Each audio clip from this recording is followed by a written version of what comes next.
Who wants gum?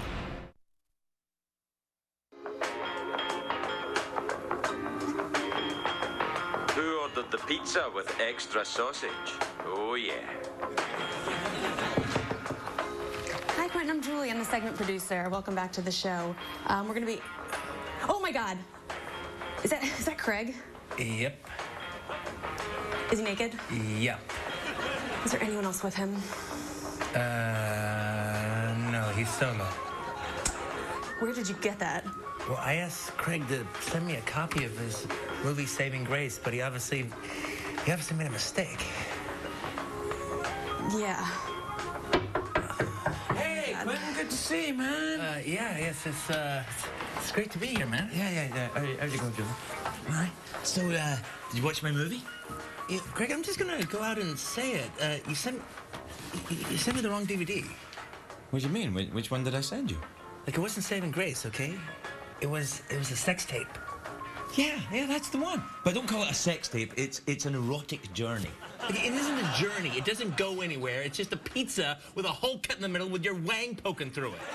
I think this just might be my masterpiece.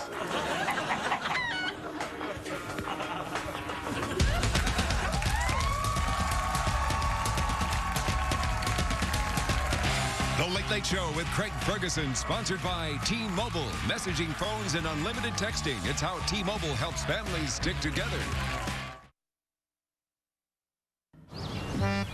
My first guest tonight, and when I say my guest, he is my guest. He's not anyone else's guest. None of you bastards even know him, so stop kidding on that you do. I know him. Yeah, we hang out at Hollywood parties all the time. I walk up to him, he says, "You have to go somewhere else." Anyway, he's a very talented writer and director. His movie *Inglourious Bastards* has been nominated for 1, 2, 3, 4, 5, 6, 7, 8 Academy Awards, including Best Screenplay and Best Director. Take a look at this clip. Sergeant Hugo Stiglitz. Lieutenant Aldo Rain. These are the bastards. Ever heard of us? We just want to say we're a big fan of your work. When it comes to killing Nazis, I think you show great talent. And I pride myself in having an eye for that kind of talent. Your status as a Nazi killer is still amateur. We all come here to see if you want to go pro. Please welcome Quentin Tarantino, everybody.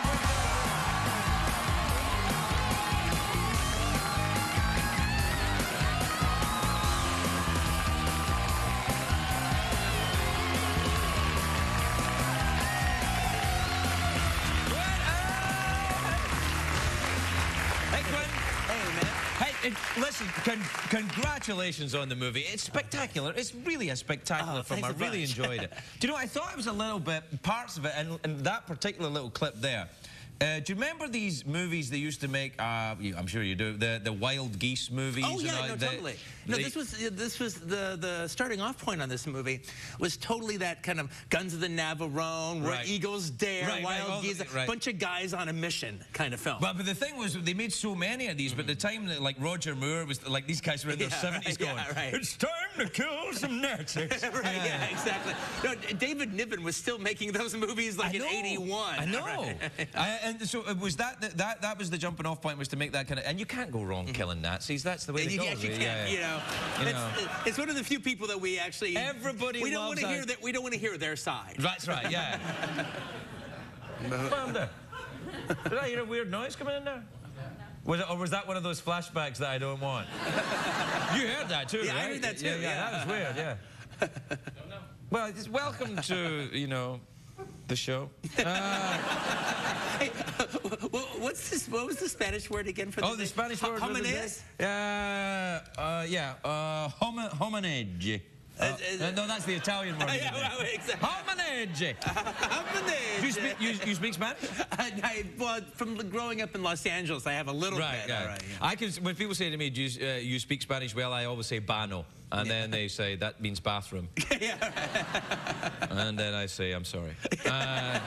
You grew up in Los Angeles. Yes, I did. And you used to do the work in the video store next to the Comedy Magic Club. Yes, I did, yeah, in Hermosa Beach, Manhattan Beach, exactly. Because every time I'm talking to a stand-up comedian who's been around for any length of time, they go, oh, yeah, I know Quentin. It's that dude that used to work in the store next to the Comedy Magic Club. Yeah, no, that was actually, no, it was a funny time because I remember that was the time where you could literally, like Jay Leno was there almost every week, and Tom Dreesen was there almost every week. All those guys, it was. But he's the performer, I think. Yeah, so, Jay goes down there every Sunday night just to make sure Conan isn't on. Yeah, right. Yeah. Hey. She's probably cut that out. Leave in the cuss words and cut that out. All right? No, but that was actually one of the things that was actually kind of funny about working at Video Archives. I did not know this would be the case, but it actually kind of trained me a little bit of what it was like to, what it would be like to be when I become famous. Right. Because inside of that beach community, Manhattan Beach, if you owned a video recorder, then you went into our store because we had the coolest store in the coolest store in Southern California. It just happened to be in Manhattan Beach. All right. And so if you lived in that community, you went in the video store, and we ran that place like a clubhouse, and all the guys worked there. Maybe big basins full of cornflakes. Exactly. Yeah. So the thing about it was, cut to like about a year, 2 years, whenever me and my buddies there would go into the movie theater, or go to a restaurant, like, hey, it's the guys from the video store. Like, hey, it's the guys from the video store. Look at the guys from the video store. And then I walk down the street, hey, Quentin, hey, Quentin, hey, Quentin. And does that still happen now? Well, it still happens now for different reasons. Yeah, now, right, people don't say, it's the guy from the video store. Yeah, no, he's not working there anymore. Don't embarrass him. Are you happy about being famous? Oh, God. Well, look, the answer is yes. If it had an off and on button, it would be like the greatest thing in the world. Have you ever been TMZ'd or anything like that? Yeah, of course. They caught you drunk or anything like that? Actually, they've never caught me doing anything super bad, actually. Right. Yeah. But you do some But I had to think about it for a second. Yeah. No, I've done bad things. That's what I'm saying. I just haven't been caught yet. Yeah. Well, I think that sounds like a challenge, TMZ, doesn't it? Are you very careful about your private life? Are you very kind of guarded? Not, or are you even conscious of it? No, I mean, well, here's the thing about it. I mean, as far as like the way I live my life, right? I'm not guarded at all. Right. All right, as far as that's concerned. As far as like talking about like personal stuff in the out in public like this, it's just embarrassing. Yes. It's just embarrassing. That's why I do it in the monologue. No, I get it. It is. It's uncomfortable. Do you use then in the writing and the directing of maybe a movie with, like Inglourious Bastards, right? Do you sometimes put people in that, even of course they're not Nazis or Nazi hunters, but you have personalities that you're dealing with in your life, and then you can perhaps murder them in effigy? Sort of thing? God, well, I mean, murder them in effigy. I love that. I love that. That was a sentence that actually came on during the talk. I occasionally have one or two every night. That was a good one. That was a good one. No, well, the thing, I don't do that, but what I do is. One of the reasons I like working in genre, all right, like I keep pointing at this like everyone else can see it. It's the DVD. I've got the DVD.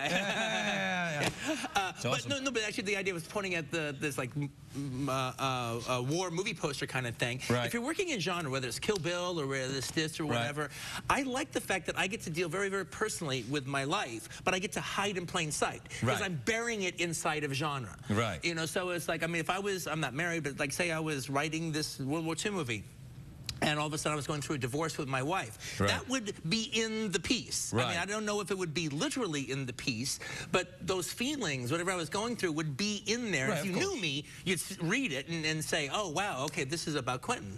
Do you ever watch a movie, because you famously love movies, right? Yeah. Do you ever watch a movie and try or recognize a subtext that perhaps wouldn't be available to someone who doesn't direct movies? Like if you watch it as a director, you think, I actually can see he's going through a divorce there, even although it's about a girl running through a field wearing a string or something. Well, it's, the thing about it, actually, it's interesting what you're saying, because you don't really have to be some movie expert to be able to play the subtext game. Right. You know, you can watch any movie, and it doesn't matter what the director was thinking or what the people making the movie was thinking. If you can make a case for it, you can lay in a subtext into a film. It can make it a much more enjoyable way to watch the film. Right. So by much like looking at a painting or gay subtext, for instance. Gay subtext always makes every movie better. Yeah. Every Western gets so much better when you lay a gay subtext in. All right. The Magnificent Seven. I see where you're going. What it's really about. Yeah. It was about 7 guys who just... Yeah, no, I don't know. Oddly enough, I actually went to a screening. Of the Guns of the Navarone ones. Right. And Gregory Peck was there. And so was the director, Jalen Thompson. He was still alive. Yeah. He was there too. And so they're talking about the movie, and then Gregory Peck says he went up to the director into week 5 and said, I actually know now what this movie's about. And he goes, well, what do you mean? He goes, well, it's a bunch of love stories. What do you mean? He goes, well, I was in love with Anthony Quinn, but then I broke his heart. So now he's mad at me. And David Niven was in love with Anthony Quayle, but then Anthony Quayle gets killed. Anthony Quinn finds, I think it was Maria Callas or Irina Pappas, finds Irina Pappas, and I'm brokenhearted, but now me and David Niven get together at the end. This is making me very uncomfortable. This is making me very... And then Jalen Thompson says, no, it's about a bunch of guys blowing up a cannon. Yeah, that is going to... I mean, there have been... There's my wife was a film student, and her professor in, I think it was NYU, said that Casablanca was a gay love story. And I'm like, he's clearly out of his mind. But he's teaching this to film students. Oh, about how Humphrey Bogart and Claude Rains find each other at the end. This is the beginning of a beautiful friendship. Well, I actually I did an independent movie called Sleep With Me, where I give a subtextual reading of Top Gun. That I just say the whole movie is about a man's struggle with his homosexuality. Quentin.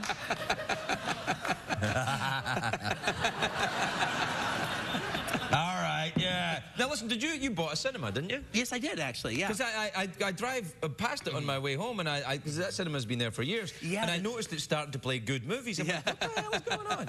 You bought a whole cinema? Yeah, it's the New Beverly. Yeah, it's a revival house. It shows double features, 35mm prints. Right. I think they opened up in like in '78, and I've been going there all through the '80s.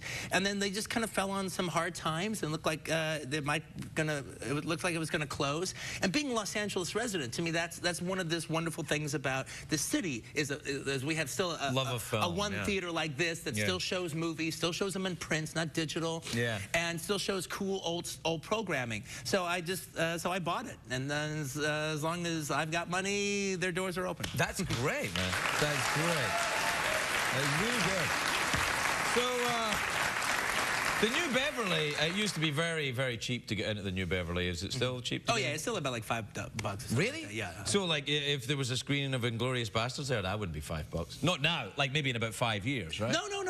That's it might be 6. I can't remember, but it's around that. Oh, no, it's $6. Right, yeah. It's like, in fact, actually, you can get a little card and everything, and then, you get 11 admissions. And then you get a latte. Exactly. Actually, well, the card is very similar to what it was like working at a video store. Oh, that was the thing. You get a little video card, all right? You get an X off, 11 rentals. That's lovely. God bless you, Quentin Tarantino. God bless you. We're out of time, but I thought you might like to. I've been doing this with some people, is ending, areas of the show with an awkward pause. You're a director. Would you like to do an awkward pause? Oh, I love awkward pauses. All right. Well, off we go.